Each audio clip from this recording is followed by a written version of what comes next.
Who got the power? We got the power. What got the power? People power. Who got the power? We got the power. What got the power? The Sultanate of Oman has made progress in terms of union rights and freedoms, leading among Arab countries in the Global Rights Index released by the International Trade Union Confederation. De acuerdo al informe Índice Global Rights, publicado este lunes por la Confederación Sindical Internacional, Uruguay es el país donde más se respetan los derechos laborales. América Latina, junto con Medio Oriente y el norte de África, se posiciona como una de las peores regiones en respeto laboral, donde los derechos laborales existen en el papel pero no en realidad. It's very important to state here that the 2025 ITUC Global Rights Index supports these concerns, revealing a dramatic decline in workers' rights, with Nigeria ranked among the 10 worst countries for workers.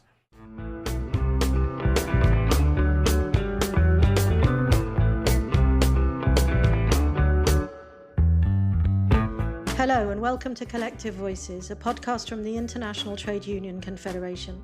I'm Alvira Khan-Gordon, an editor at the ITUC, and this episode is all about workers' rights, because we're talking about the ITUC Global Rights Index. It's the only comprehensive worldwide annual study of the violation of workers' rights, and every year it makes headlines. But what exactly is the ITUC Global Rights Index? How is it put together? Why does it matter? And crucially, how can trade unions and working people use it to improve their lives? Beneath the ratings and the statistics are real people, workers who've been arrested, unions that have been blocked, wages that have been suppressed. That's what we're here to talk about. To guide us through it, I'm joined by my colleague, Loredana Carter, the ITUC's legal researcher and coordinator, who has worked on the Global Rights Index since 2018. We've worked together closely on the index for the past 4 years, and there's no one better placed to explain not just how the index works, but why it matters. Loredana, thank you for joining us. Thank you for having me, Elvira. So let's start with the basics. What is the Global Rights Index, and what makes it different from other assessments of global labour conditions? So the Global Rights Index is the world's only comprehensive annual study of violations of workers' rights. It covers around 150 countries, and it looks at whether workers can exercise fundamental rights at work. That is, can they join and form unions? Can they bargain collectively? Can they go on strike? Can they speak out without fear of retaliation? We assess countries using evidence gathered from trade unions, legal analysis against international labor standards. And we rate each country on how well it respects workers' rights, both in law and in practice. So this is not a checklist of labour laws. It's asking whether those laws mean anything for a worker who actually tries to use them. Because a right that exists on paper but can't be exercised without personal risk is arguably no right at all. Exactly. Rights written into law are almost meaningless if workers are arrested for protesting, are prevented from registering a union, or are fired for organizing. Rights must be protected in practice, not just on paper. We have seen that what is in the book, in most cases, is not what is in practice. And if you look at the rulings of the Labour Commission, the awards, and the ruling of the courts, you will see that these kind of things are rewriting the intentions or the laws. So if you take the Namibian laws and you read them nicely, you will realize that these people have all the ingredients that requires and paradid.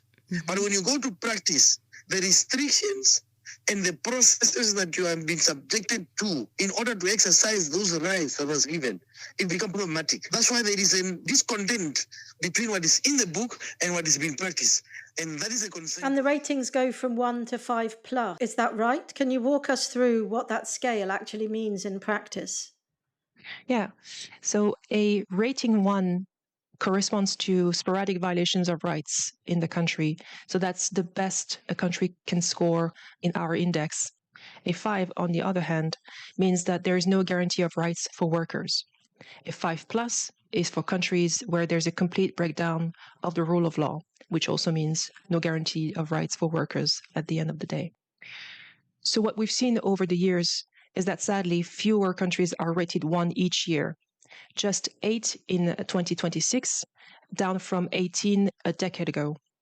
On the other end of the spectrum, we see now that 1/3 of the countries we survey are rated 5 or 5+. And can you give us an idea of what a worker in a country rated 5 faces in terms of their labour rights? Well, their fundamental labor rights, rights that are guaranteed by the International Labour Organization, are just a non-starter. What we see in countries rated 5 is legislation that may give workers the right to join a union, but the only unions available to them are those set up by the government. That does not guarantee in any way freedom of expression for those workers. So right from the get-go, their rights are curtailed. In other countries, we will see a sector being totally excluded from the right to organize or join a union. For example, in the Gulf countries like the UAE or Saudi Arabia, we see migrant workers, who account for 70% of the working population, excluded from even joining a union. And the rating 5+, where there's a complete breakdown of law, can you give us some examples of where we might see that in 2026? Well, 5+ countries are typically failed states like Haiti, or countries where internal conflict or war lead to an acute human rights crisis, like in Yemen or Afghanistan. But there are many assessments that produce similar work, similar reportage. What gap, in particular, does this index fill? Well, I think there's a tendency to forget that workers' rights are human rights, and too often their violation is ignored, normalized, or hidden.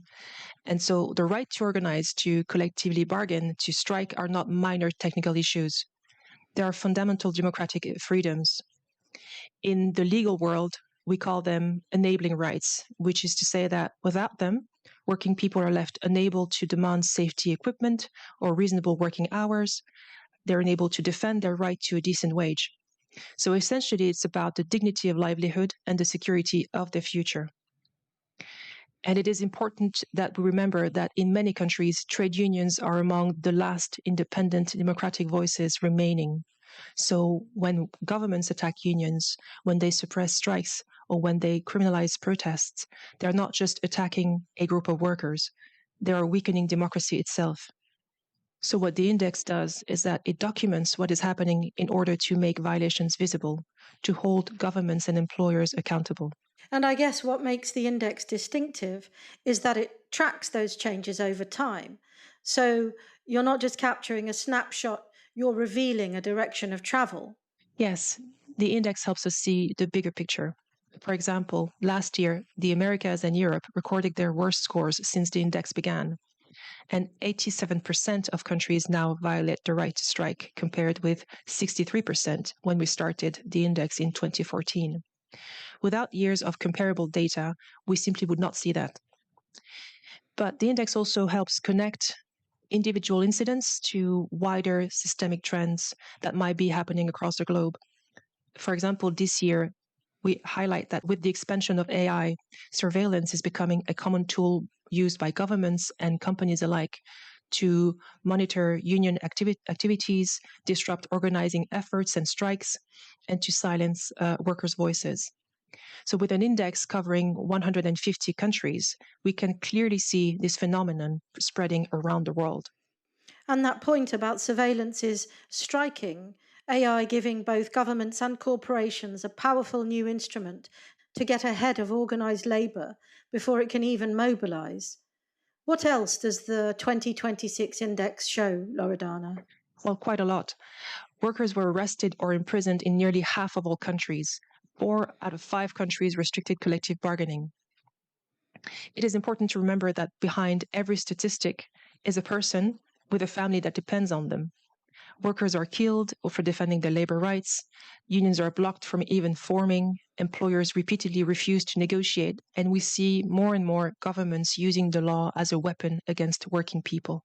And there's also the list of the 10 worst countries for working people, which in 2026, as you know, includes Argentina, Belarus, Ecuador, Egypt, Eswatini, Myanmar, Nigeria, Panama, Tunisia, and Turkey. These are not just fringe or failed states. Some are significant economies, which tells us this is not simply a problem of poverty or instability. Well, we have to remember that we live in a globalized economic system where corporations have the advantage of being able to select the best investment opportunities. If a corporation wants to open a factory, it's going to seek the most favorable conditions for its investment. And unfortunately, in many cases, the most favorable conditions for a corporation do not correlate with the best conditions for workers. So what we see is governments competing with each other to attract investment and choosing to throw workers' rights under the bus in order to appear more attractive to investment. And in low-income countries, we see more exploitative practices. For example, in countries such as Haiti and Bangladesh, where poverty is a huge issue, we see the construction of economic free zones, which are specific environments designed for corporations to forego the law. And so corporations can invest without having to pay workers a minimum wage. They can also refuse to pay sick leave or maternity leave. And in some cases, they can also refuse to provide protective equipment. This leaves workers in those countries completely vulnerable to exploitation. I mean, what you're describing is these spaces are deliberately carved out of whatever protections national labour law might otherwise provide. And the governments are incentivized to keep it that way, which raises a real methodological challenge. How do you construct a tool that can capture something that specific while still allowing meaningful comparison across countries? How is the index actually compiled? Well, it starts by documenting violations of internationally recognized collective labor rights. Questionnaires are sent to national trade unions. So at the moment, 340 affiliates in 169 countries. So what we ask them is to report violations and to provide evidence of those violations, which we then analyze. We also meet with human rights and trade union rights experts and examine national legislation to identify laws that don't adequately protect internationally recognized workers' rights. Then each violation is assessed against 97 indicators drawn from international labor standards, and in particular, ILO Convention 87 on freedom of association and ILO Convention 98 on collective bargaining. We also rely on the work of the UN supervisory bodies. For each violation, we assign points to each country, and based on their final score, they are ranked in the 1 to 5+ categories. And the foundation is information, therefore, gathered by unions on the ground, the people who actually witness what happens when a worker tries to organize. Yes, that's right. On-the-ground reporting for unions means that we get real-world information on how workers are treated in their respective countries. This is how we can catch the gaps between what the laws technically guarantee and the actual effective protections and rights, or lack thereof, for workers. The methodology that we use is consistent. We research between April of one year to the following March for each report so that we can ensure comparable data. So the Global Rights Index is a substantial ongoing undertaking.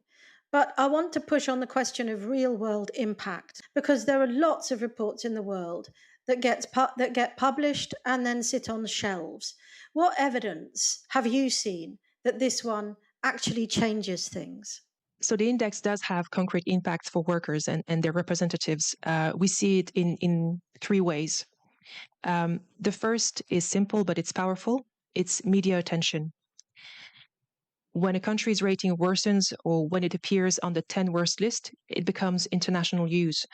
For instance, last year, when Nigeria appeared among the 10 worst countries, the story was picked up and reported widely. This visibility matters because governments do care about their international reputation. The ITUC is based in Brussels. Every year, it publishes a survey of the atrocities carried out against trade unionists around the globe. The most recent ITUC survey covers the year to the end of March 2024. In those 12 months, the organisation found that 22 trade unionists were killed for their activism around the world. And that media coverage does matter because it makes the domestic political cost of inaction visible. A government might be able to dismiss a union's complaint as being motivated by self-interest, but it's harder to dismiss an internationally recognised index reported in the national press. Exactly, and that brings me to the second impact. The index also sparks debates in national parliaments.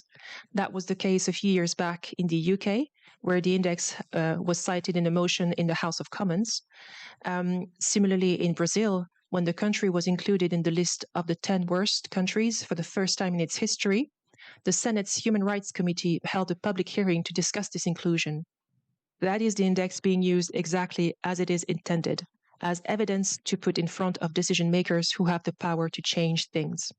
So it gives the unions a tool they can take into formal institutions, not just to protest, but to make the case in a language that legislators and ministers can respond to.